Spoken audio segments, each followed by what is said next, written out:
इस गाय को देखकर आपका भी दिल दर्द से करहा उठेगा, पर यहाँ पर इनको देखने वाला कोई नहीं। बड़ी बड़ी बातें करने वाले बजरंग दल, गौरक्षक व गौसेवक इन गायों को क्यों नहीं देख पा रहे हैं अब तक? आखिर कहाँ गया गाय प्रेम? जी हाँ, हम बात कर रहे हैं बदायूं जनपद के गांव तारापुर में आवारा गायों और सांडों की बुरी दुर्दशा है। वह बुरी तरह से कटी हुई हैं, डॉक्टर तक इलाज के लिए नहीं है। गायों का जिस्म बुरी तरह से सड़ रहा है और उनका परेशान हाल कोई नहीं। कहाँ गए गौ सेवक और गौरक्षक? यहाँ पर योगी जी के दावे भी हवा हवाई दिखाई देते हैं। सीएम ने कहा था कि गाय माता अब नहीं भटकेंगी, पर तारापुर में तो इनका बुरा हाल है। ग्राम प्रधान और ग्रामीण इन आवारा सैकड़ों गायों और सांडों से परेशान हैं। उनकी सारी फसल चौपट कर देती हैं। वहीं इस गांव में बिजली की भी बड़ी समस्या है। ये जो तार आप देख रहे हैं रोजाना टूट कर गिरते हैं। ग्रामीण बहुत परेशान हैं। यहाँ पर पंचायत घर का पैसा भी पूर्व ब्लॉक प्रमुख निकाल कर खा गए। ये हम नहीं कह रहे, स्वयं सेना प्रधान की जुबानी। पंचायत घर का निर्माण चल रहा है। पंचायत घर की सबसे बड़ी समस्या ये है कि 25 दिसंबर को जब प्रधानों का कार्यकाल समाप्त हो गया था, उसके बाद हमारी ग्राम पंचायत पर सचिव देवेंद्र मौर्य जी थे और एडीओ पंचायत जो सेवानिवृत्त हो चुके हैं अशोक मौर्य थे।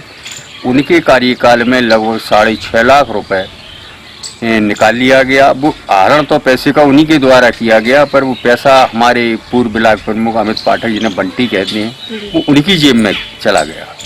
हम जब पैसे की मांग करते हैं तो वो कभी आज कल ऐसे ही ठहराते हैं कि वो बड़े आदमी हैं, प्रमुख हैं, उनका ब्लॉक पर दबदबा है, तो वो ऐसे ही दे रहे हैं, कभी कुछ कभी दे दिया कभी नहीं दे रहे हैं। इसलिए पंचायत घर का जो कार्य है वो रुका हुआ है।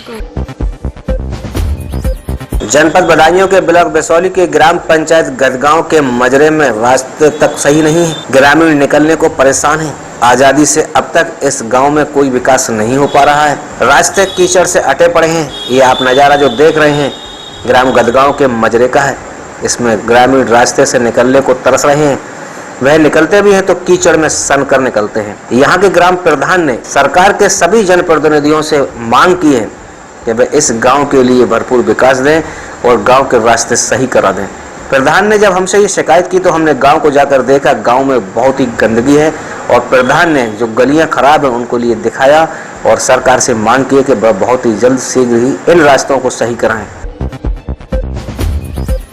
वैदिक मंत्रोच्चार से हवन पूजन के साथ राजीव कुमार गुप्ता ने किया पदभार ग्रहण। बदायूं के नवनिर्वाचित बीजेपी जिला अध्यक्ष राजीव कुमार गुप्ता ने आज अपना पदभार ग्रहण कर लिया। उनके इस कार्यक्रम में हजारों लोग मौजूद रहे। वहीं 60,000 से अधिक कार्यकर्ताओं का एक साथ वर्चुअल जोड़ना बदायूं जनपद का ये रिकॉर्ड है। ये रिकॉर्ड बदायूं में कोई भी विपक्षी दल कभी नहीं तोड़ सकता, राजीव गुप्ता ने कहा। सफीपुर उन्नाव के ग्राम पंचायत उनवा में वृद्ध महिला की हत्या को लेकर मचा क्षेत्र में हड़कंप। चारपाई में मिला सब। डॉग रखवाली टीम के साथ स्थानीय पुलिस लगी जांच पड़ताल करने में। उन्नाव कोतवाली क्षेत्र के अंतर्गत ग्राम पंचायत उनवा गांव निवासी मुस्त्री पत्नी अबरार का सब घर में ही चारपाई पर पड़ा मिला। घटना की सूचना पर पहुंची पुलिस ने जाँच पड़ताल की है। महिला के मुँह से खून निकल रहा था और गला घोटकर हत्या करने की आशंका जताई गई है। आज दिनांक 11/9/21 को सुबह थाना सफीपुर के ग्राम उनवा से सूचना प्राप्त हुई कि एक बुजुर्ग महिला की गला दबाकर हत्या कर दी गई है, जिस पर field unit, tag squad team और थाना स्थानीय की पुलिस मौके पर पहुंची। घटनास्थल की गहराई से छानबीन की गई। मृतका की बेटी के द्वारा दी गई तहरीर के आधार पर मुकदमा अपराध संख्या 368/21 धारा 302 बनाम अज्ञात दर्ज कर ली गई है। आगे की कार्रवाई नियमानुसार की जाए।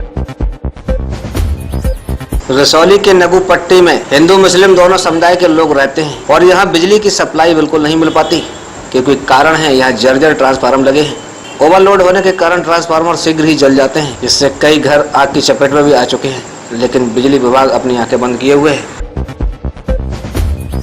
लेखपाल द्वारा सुविधा शुल्क की मांग पर ग्रामीणों ने किया प्रदर्शन। बाढ़ राहत सामग्री वितरण लिस्ट में नाम डालने के लिए लेखपाल मांग रहा सुविधा शुल्क। भनवापुर ब्लॉक क्षेत्र के मधुपुर चौबे तथा डिबली डीहा चौबे गांव का है मामला है। 50 रुपया नाम लेखपाल मांग रहे हैं कि हर यूनिट पर हमको 50 रुपया चाहिए।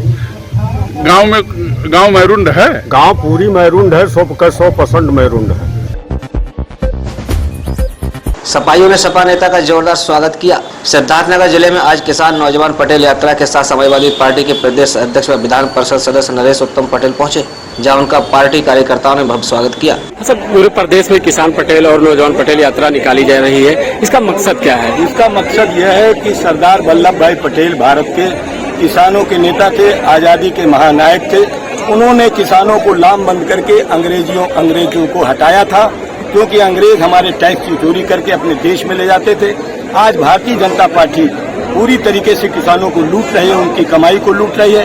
इसलिए सरदार वल्लभ भाई पटेल से प्रेरणा लेकर हम ये किसान नौजवान पटेल यात्रा लेकर निकले हैं, जिसको अपार जन समर्थन मिल रहा है। निश्चित रूप से भारतीय जनता पार्टी को हटाने में हम सबको कामयाबी मिलेगी। उत्तराखंड के मुख्यमंत्री पहुंचे पतंजलि योगपीठ। स्वामी योग गुरु बाबा रामदेव आचार्य बालकृष्ण ने पुष्प गुच्छ देकर किया स्वागत। मुख्यमंत्री पुष्कर सिंह धामी ने पतंजलि में पहुंचकर योग गुरु बाबा रामदेव से की भेंट। हमारा आध्यात्मिक क्षेत्र है, आध्यात्मिक नगरी है और माँ गंगा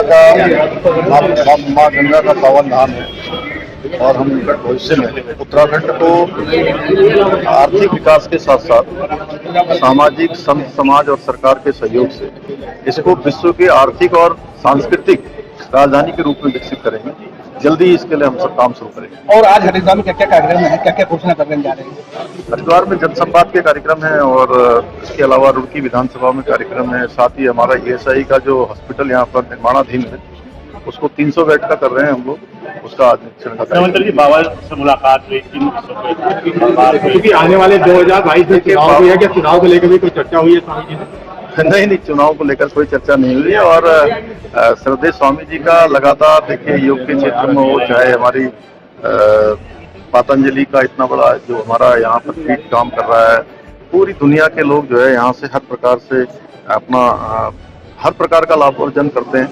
तो और स्वामी जी का हम लोगों को हमेशा से मार्गदर्शन रहा है। स्वामी जी एक आध्यात्मिक क्षेत्र में, योग के क्षेत्र में, समाज के क्षेत्र में और संत समाज में हर क्षेत्र में काम करते हैं। तो आपका मार्गदर्शन हमेशा हम लोगों के लिए प्रेरणादायी रहता है और आपके पास आने से नई ऊर्जा मिलती है, नया उत्साह हम लोगों के अंदर आता है और उत्साह से ऊर्जा के साथ हम लोग काम करते हैं। तीसरी लहर को लेकर स्वामी जी ने आपने देखा होगा कोरोना जैसी दवा लोगों के लिए लेकर आए थे और तीसरी लहर के लिए हम लोग पूरी तरह से तैयार हैं। और तीसरी लहर, वैसे तो मैं भगवान से प्रार्थना करता हूँ कि तीसरी लहर ना आए। अगर तीसरी लहर आती है तो उसके लिए हम लोगों ने सारी व्यवस्थाएं करी हुई है।